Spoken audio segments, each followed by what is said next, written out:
All right, thanks for sticking around for the #1 Cochran Sports Showdown. I'm Rich Walsh in for Bob Pompiani tonight. We have a lot to talk about and the right people in-house to do that. Jeff Hathhorn from the Fan, Jason Mackey from the Post-Gazette, and Will Graves from the AP. We're talking Pitt, Buckos, but I want to start with the Steelers, specifically their wide receiver situation, Jeff.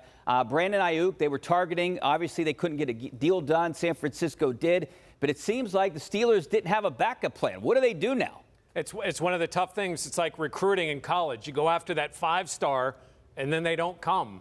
Well, okay, what's your backup plan? They still may have a plan. They still can make a trade. It's not like the trading deadline is here. They still could see if somebody else gets cut before the season starts. But I agree with you. Don't you think it would have happened already, though, Jeff? I mean, it would have happened here in these last few days. Season. Like if they feel, especially after 2 weeks, that you know what, we could be really good if we had another receiver. They could go make a trade. They have the salary cap room to do it. I think it's going to change real quick. If you see George Pickens getting triple covered and they can't get him the ball and nobody is providing an over-the-middle threat, Richie, I don't understand how you can't make the trade. I sort of understand the way it went down. Jeff used a good analogy with recruiting, and you sort of have to keep that spot open. Brandon Ayuk strung them along. But, yeah, I have some questions whether this is good enough, and I would have to think that if it's not good enough in the first couple of games, you're going to have to do something to change it. I mean, I was on here with Pomp a couple weeks ago, and we made a joke about Juju, right? And then Juju became available, and I mean, Juju signed with the Chiefs. I'm not saying Juju was Brandon Ayuk, but there's no way the Steelers can look at 2 through 6 on their receiver depth chart and think that this is good enough. Even if you include like Freiermuth as maybe like probably the number 2, right? De facto number 2. And even if Jalen Warren, assuming he's healthy, is maybe the number 3, like it's not good enough for a team that wants to be, like the standard is the standard, whatever. It's not good enough. And it is.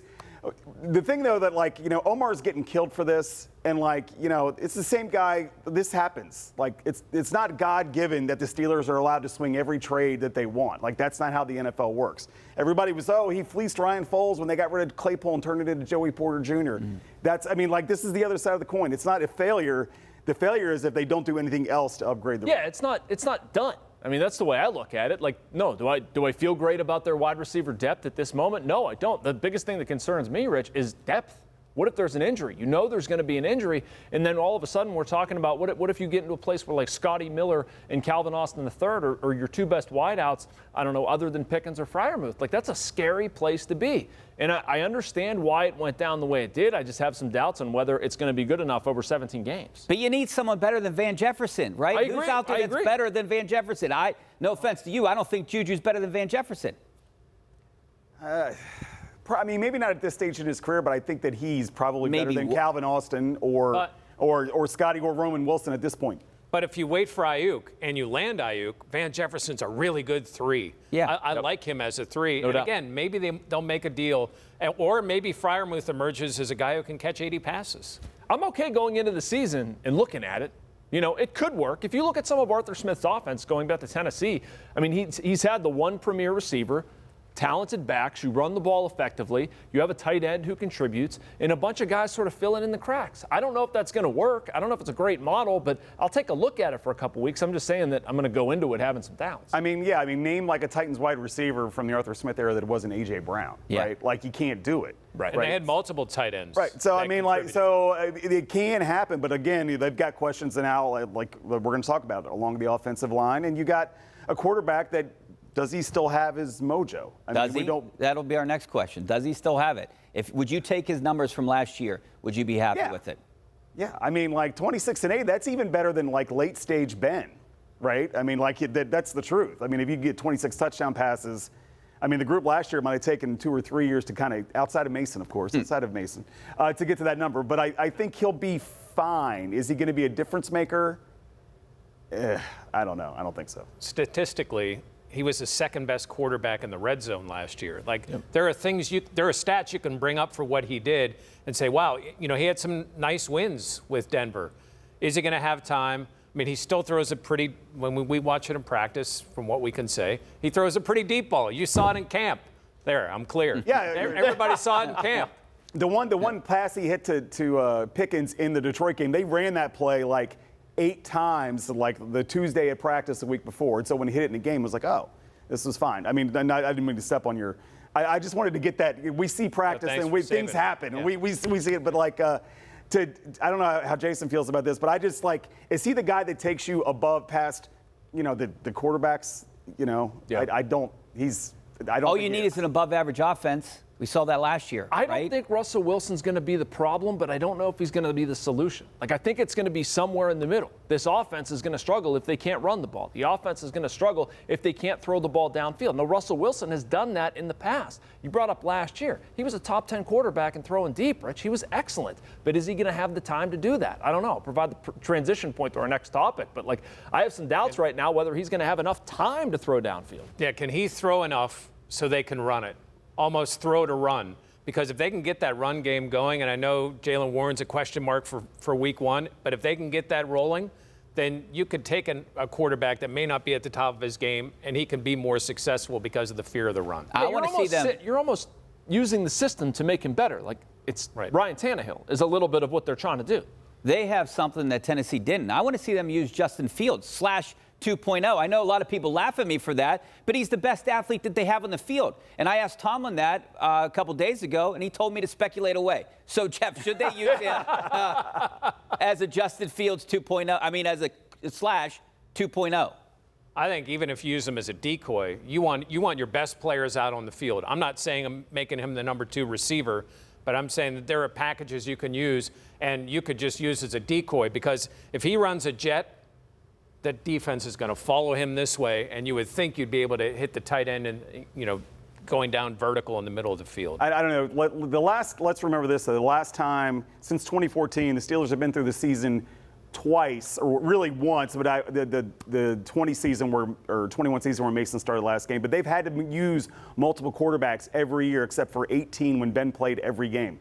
So do you want to get Justin Fields hurt, running a 10-yard hitch route in week 2, and then Russ, who is 35 years old, gets hurt in week 5, and then now you have, to be clear, John Reese Plumlee's going to be your quarterback. So I'm not talking about every series. I'm talking like 4 or 5 times a game. I mean, look, to your point, he is the best athlete outside of Pickens, probably on the offense. He probably is, but that's a lot of risk.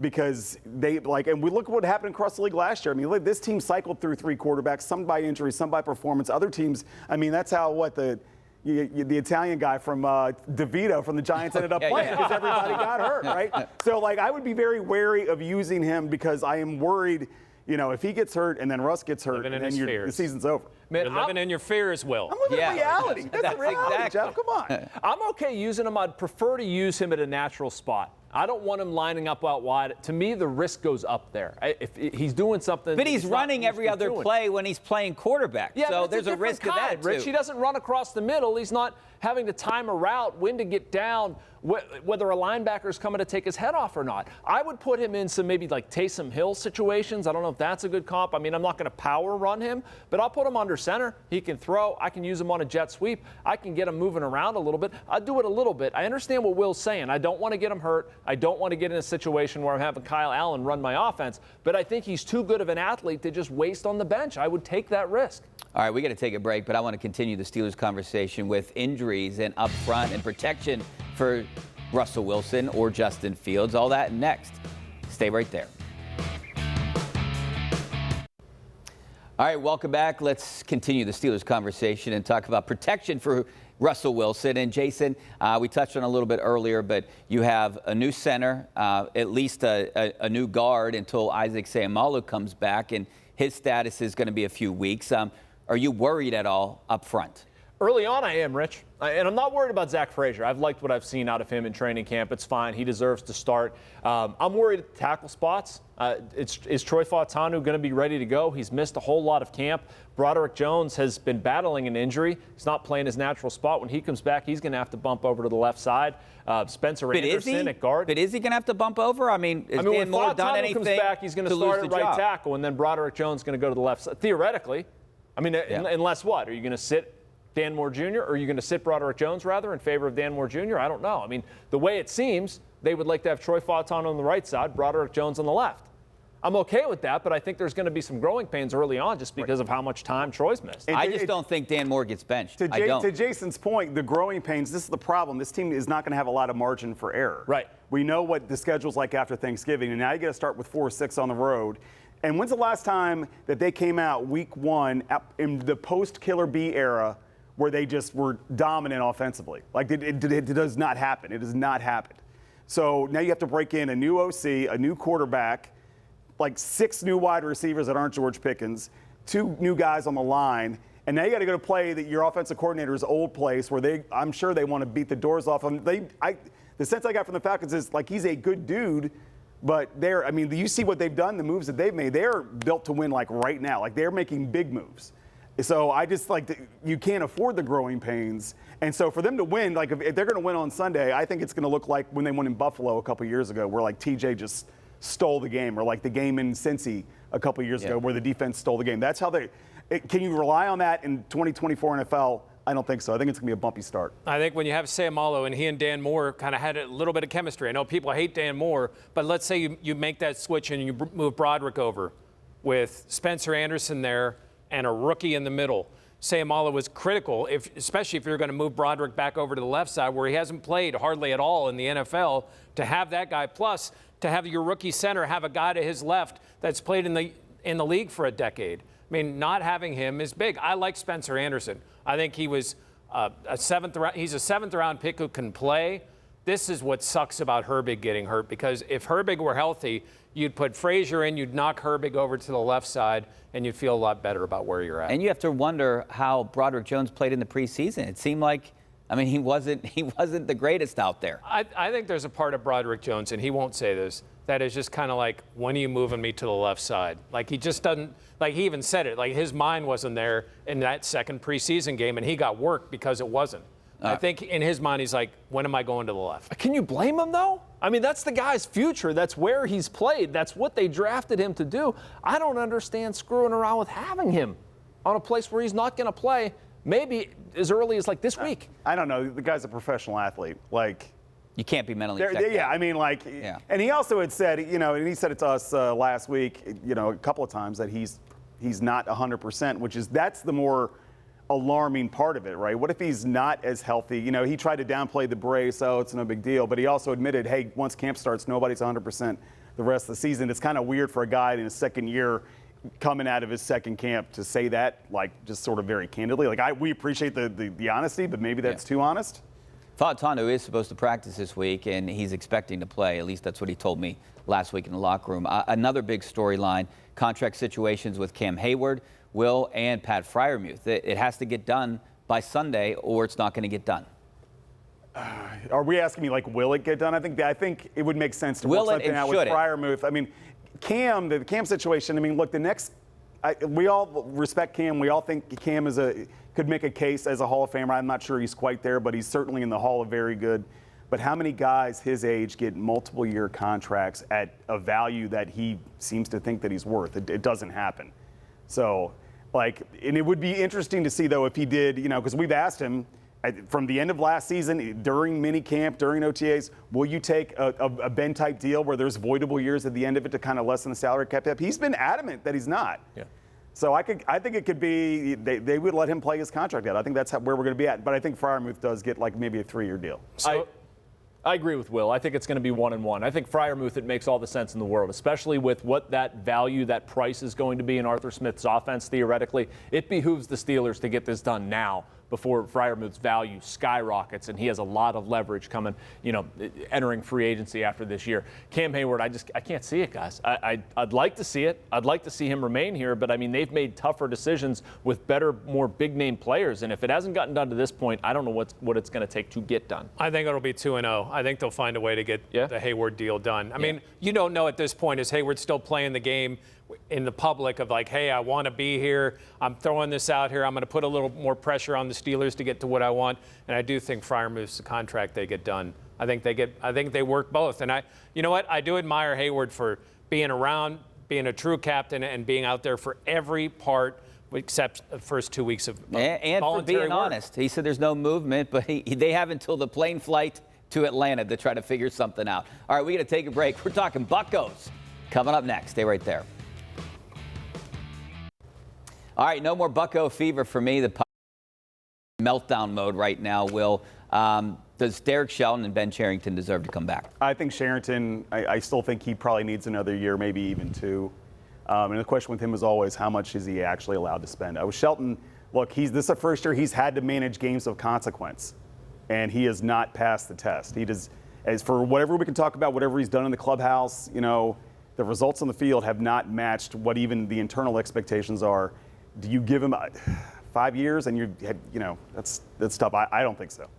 Yeah, I mean, they were there. They should be winning. They should be more competitive. That's the stated goal from ownership. It's fallen short. Somebody's going to have to pay the price, unfortunately. I think it's going to have to be Derek Shelton, barring something really changing down the stretch, Rich. But, I mean, this is not a team that seems like it has any answers or knows what to do. I think it's too drastic of a move to change out Cherington at this point. I do think he returns, but unless something changes, I don't see how Shelton does. Yeah, I've been saying all year, let's wait till the whole season plays out, but it's getting harder and harder to defend. I will say he's made mistakes, but he's put guys in situations that almost every manager would put guys in, and they haven't executed for him. So he has had that happen to him, but considering where they're at, I think make some fundamental, like the only way that he saves his job, in my opinion, this is not, I'm not reporting this. I mean, you have to fire Andy Haynes, and then you have to think about some other changes structurally. But they make fundamental mistakes. They make fundamental baseball mistakes that my 15-year-old would not make. Okay. That is a reflection of the manager. Why is O'Neill Cruz, I can't remember which game this was last week or so. He's at second base. Bart is at the plate. He hits a ground ball to third base, and O'Neill tries to run to third. There's nobody on first. It's not a force play. He tries to run to third, and he gets tagged out. Like, that is on it's August. That is on the manager. Actually, Rich, you know what? He's played this game enough. He should know that. Like Bailey Falter, guys bunting. Run it in on him. Don't throw it out there so it's easy to hit. Those guys should know that at this level. I know, can't get past O'Neill Cruz running out the deep left field. What gets tiresome for people, though, is the lack of accountability or the lack of doing anything about it. It's allowed to persist. It's almost explained away by Derek Shelton, even if he approaches it privately. And I know after that game he did say that O'Neill Cruz was talked to, but it should not continue to happen. I understand stuff like that may occur. Players, it's incumbent upon them to execute and act like adults and act like professional athletes. But there is a culture around this team where that stuff, it cannot happen, yet it continues to happen. And sooner or later, I agree with Will, you either have to blow up the entire coaching staff and the entire process or remove the manager. And I don't see how or what the manager has done to continue to keep his job. And you brought up the hitting coach, but also Derek Shelton was a hitting coach, and this is a team that couldn't hit for 75% of the season. Right? I mean, you got to confirm, Rich. Yeah, I mean, let me put it this way. This is how it's going. Okay, when they blew that game to the Cubs on was it Wednesday, Skeens' start, I went into the Cubs clubhouse, and do you know what the Cubs were talking about? The Cubs were talking about Livy Dunn's tweet or her GIF. I don't know if you guys saw, but after that game, after that meltdown, she posted a GIF of Paul from a game saying, "What the heck's going on here?" Yeah, that's what the Cubs were talking about. Yep. I don't know how you say that's not it. I mean, I got to make some changes, that's for sure. Also, we got to make some changes, like go to a break. Coming back, we're going to talk about does Pitt have a quarterback? All that and more. Stay right there. All right, welcome back. Big win for the Panthers yesterday. They put up 55 points, and Jeff, it looks like they have a quarterback right now. Yeah, I mean, there's no doubt who their starting quarterback is. It's Eli Holstein, and it looks like he has a nice high ceiling. He showed some nice things, came out his first drive, didn't throw an incompletion, threw a couple of nice deep passes. You know what he did? He threw to spots. Like, that's what impressed me. Like, he made throws to spots. He trusted his receivers. They've also got an offensive coordinator, Rich. Cade Bell for president, man. That stuff looked good. I know it's Kent State, bottom of the MAC, whatever, but I liked what he did. I mean, when you look at how much they've struggled, I mean, they were last in the ACC in points and yards last year, and I don't care. They would have had a hard time putting up 55 points and 554 yards against air last year with that offense. Yeah. I mean, that's the reality of it. So, and I will give Pat credit. I thought it was I wasn't really a fan of the way he handled it. I'm a big believer. If you're the guy like Nate Yarnell, I thought had been such a good soldier for 2 years. They kept looking for anybody, and like that he didn't start. I didn't like that, but then it's hard to argue. It's hard to argue with the results. I mean, Eli looks like a guy, especially as a redshirt freshman, that's got potential. And it doesn't seem like the Rodney Hammond news is that big of a deal with a guy like Des Reed. I mean, that guy was pretty impressive yesterday. Yeah, I mean, again, consider the competition. Love you, Kent State. but like he showed off speed. Like that one cut, 46-yard run. Yeah. I mean, I just wonder, can he handle the ball 15, 18 times a game? I don't think he's built for that. Rodney could do that. Derek Davis got a little bit of run yesterday. Shout out Gateway. He's fast, exciting. Is he going to be a Heisman Trophy winner? Maybe. We'll put it out. You know what else is exciting? If you're in the market for a new vehicle, don't settle for anything less than #1 Cochran's Kia's clearly better car buying experience. Enjoy exclusive, clear-cut pricing where you get their most competitive offer up front. Take advantage of exceptional lease and finance rates and choose from a lineup of nearly 200 new models. Experience clearly better car buying at #1 Cochran Kia in store or online at cochrankia.com. All right, welcome back. We're at the end of the show. We don't have a lot of time here. I want predictions from these guys. We're 1 week away from the Steelers opener in Atlanta. Do they win the game? And give me a score and a prediction for the season. We'll start with you, Jeff. 2017 win, and maybe I'll say 9-8. Okay. 27-17 loss, 9-8. I'll say 24-10 loss, and I'll say Wanda Keenan's not going to like this, 7-10. I agree with Jeff. I think they're going to win the opener in Atlanta, something like 24-17-ish. And I think they go 10-7. So these are all our predictions. Let's see how close any one of us are. Appreciate you watching. Thanks for your time. Thanks to Jeff, Jason, and Will. I'm Rich Walsh. Have a great week, and we will see you later.